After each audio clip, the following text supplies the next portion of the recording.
பழைய விஷயங்கள் எல்லாமே வந்து இட்ஸ் பக்கெட் ஆஃப் ஆஷ் பழசு இதெல்லாம் மறந்துடு. Every day is a new day, every day is a fresh day. இதுவரை நெஞ்சில் இருக்கும் சில துன்பங்களை நாம் மறப்போம்.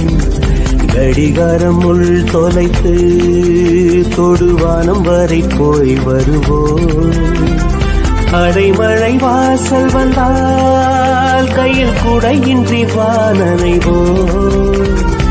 அடையாளம் தான் துறப்போம், எல்லா தேசத்திலும் போய் வசிப்போம்.